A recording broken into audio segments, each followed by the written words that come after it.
Uh, does everybody have a copy of the creed from the first week? Show of hands, who has the creed on them? A copy of the creed. Okay, all right. We get you some copies either later today or sometime for next week's class. What does it look like? The creed, the prayer that this. We handed them out. We handed them out the You guys first have week. to bring them every week, it's not, Yeah. we're not gonna keep giving you guys new copies. You guys have to, bring them in. Because we recite the creed every day before class. Oh, and at the end of class as well. Okay, so last week I couldn't make it, so David was filling in for me. Can you guys tell me what you guys talked about on last week, the first week of the class? Who was here last week? I was here for part of my daughter's event. Okay, so those of you, huh? 512, 512. Yeah, yeah. Whatever David taught last week at the 1 o'clock class, what was it? Well, he gives the introduction for how to understand the Bible, and like he just recited this formula for how to understand like the books of the Old Testament.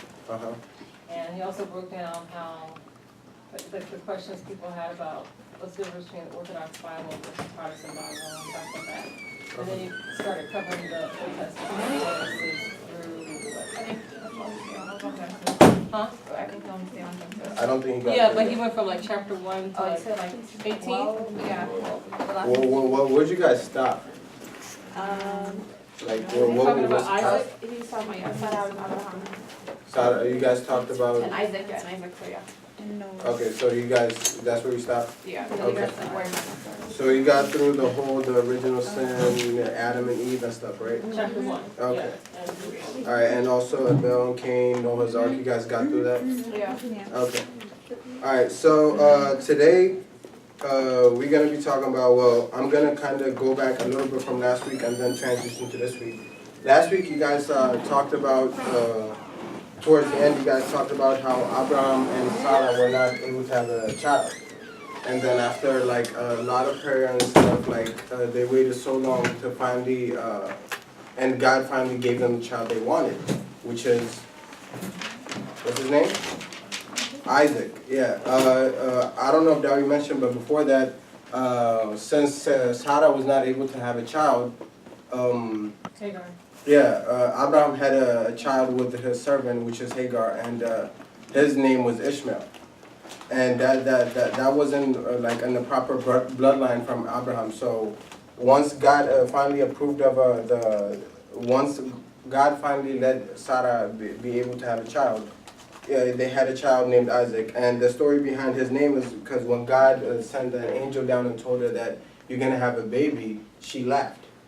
And she was like, you know, it was funny to her. It was like I haven't been able to have a child all my life, so well, like it was kind of a joke to her. And in Amharic, his name is Yitzhak, which means laughter. So that's how Isaac got his name. And also that Abraham, before he saw the burning bush, his name was Abram. And then once he saw the burning bush and God revealed himself to him, his name became Abraham, which means father of many nations. Yeah, that's just a little review of last week, and then you guys know the whole story of the sacrifice, how Abraham was tested to sacrifice his only son Isaac, and then he was actually about to do it, and the angel came and provided an actual sacrifice for God, like a goat. Or was it a sheep or a goat? I forget. Was it a sheep or a goat? Sheep, yeah. And provided him a sheep to sacrifice to God. And that was a little bit of overview of last week. Today, we're going to be talking about Isaac.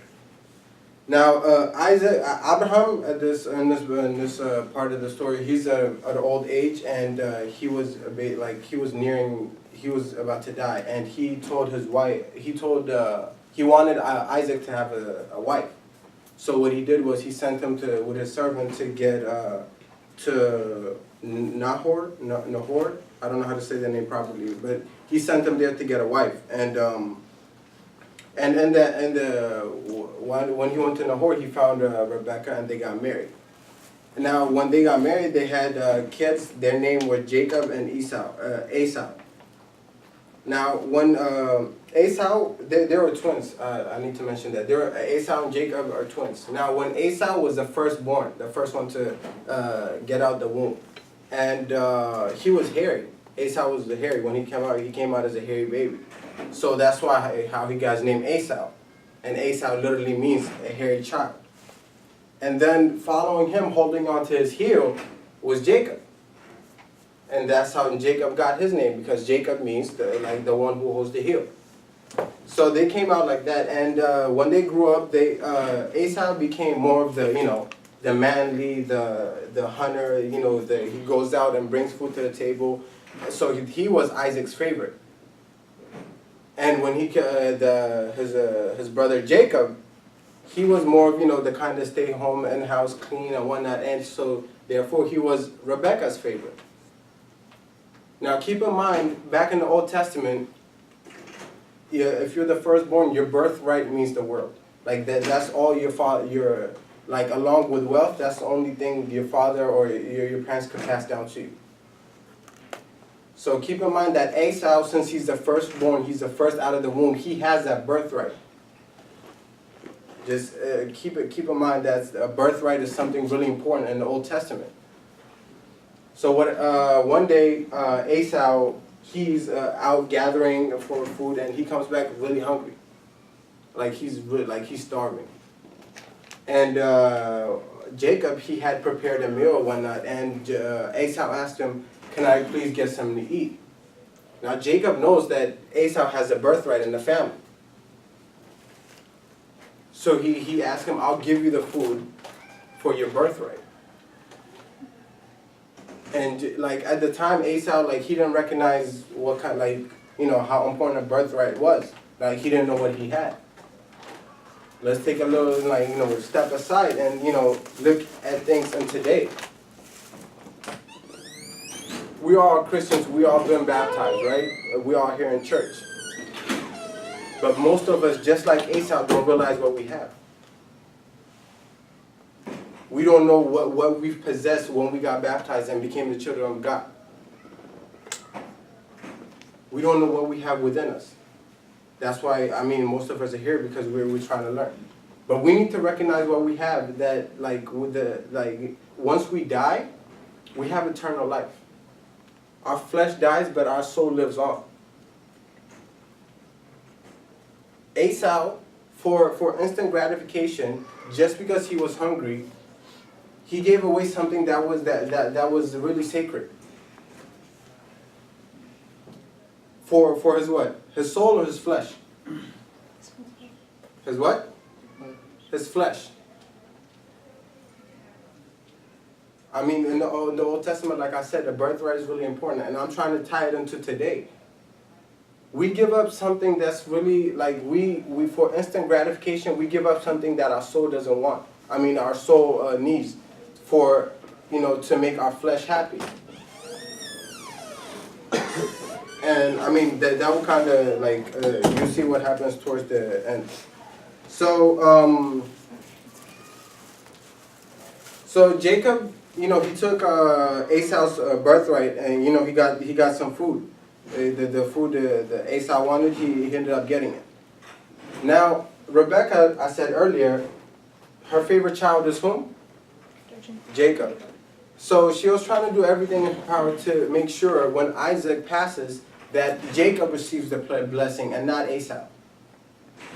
Now, when Isaac was in bed, sick, and then he was basically in his deathbed, he called for Esau to go get to hunt for something, bring it back so they could eat together, and then Isaac would give him his blessing. So, when his mom, when Rebekah found that out, what she did was, as soon as Esau left to go gather the food and whatnot, she goes and calls Jacob, and she tells him, "Look, your brother's out and to go gather. What I need you to do is, I've already had some meals prepared, so I need you to go give that to Isaac and make sure that you get his blessing." But he's like, He tells Rebecca Esau's he has the birthright, and if anything, when he sees me, he'll realize it. But at the time, you know, like I said, Isaac was in a deathbed and he was old, so his vision wasn't all that great. He couldn't see well. So, and even with that, he was like, I'm like, I have really smooth skin. Because Esau, what does Esau mean? Hairy. He's like, I have smooth skin. So even if he tries to kill me, like he will know that it's not me, it's not Esau, it's Jacob. And even on top of that, Esau, he has a certain scent. Like he's out there like getting bloody and whatnot. So he has this like gatherer scent that I don't have. So what the mother does is she calls for a goat or one of the animals they had out there, and he gets slain, and she takes some of the fur off the animal and puts it on top of him. That takes care of the hairy part. And then she had some of Esau's clothes like that he wore while gathering, and that takes care of the scent part. Like he smells like he's been out there gathering. So now he went into Isaac, and Isaac asked him, "Who is this? Are you really my son? And are you really Esau, my son?" He says yes. Then he was like, "You don't smell like him. I mean, you don't sound like him. Like, but is it really you?" He's like, "Yes." He was like, and then he was like, "Give me your hand," and he wanted to feel on his hand. So when he felt his hand, it was hairy. Okay, that's Esau. And then he asked him, "Come closer and give me a kiss." And that way, so when he leans in, you know, when somebody leans in to kiss you, you obviously know what they smell like. Okay, so, and when he leans in to give him a kiss, he smelled like Esau. So now, like, he was like, "You don't sound like him, but you feel like him, and you smell like him, so you really are my son Esau." And then he gives him the blessing. Jacob received the blessing that was meant for whom? Esau. Now Esau comes back from gathering. And then he prepares the meal, and then he goes to his father, Isaac, and he was like, "I'm ready for my blessing." He was like, "I just gave you my blessing." Like, what do you mean? That I just now gave you the blessing. So Esau found out what happened, that Jacob had stolen his blessing, and there's nothing he could do about it. And back in the Old Testament, something they hold dearly was their word. Once you give someone your word, that was it. That was the most, like, I guess, like, expensive thing. You can't go back on your word in the Old Testament. I mean, now, like, people break their promise all the time, but back then it was different. So he was like, "Oh, can't you just give it to me again? Like, it wasn't me." And Isaac said, "I've already given my word. I can't go back on my word." So Jacob will forever have Isaac's blessing. Now when Esau found out he's not going to receive a blessing, he got really mad. He was like, when I see Isaac, when I see Jacob, I'm going to kill him. Because he took my birthright earlier, and now he took my blessing. So when Rebecca found out that Esau was on a chase to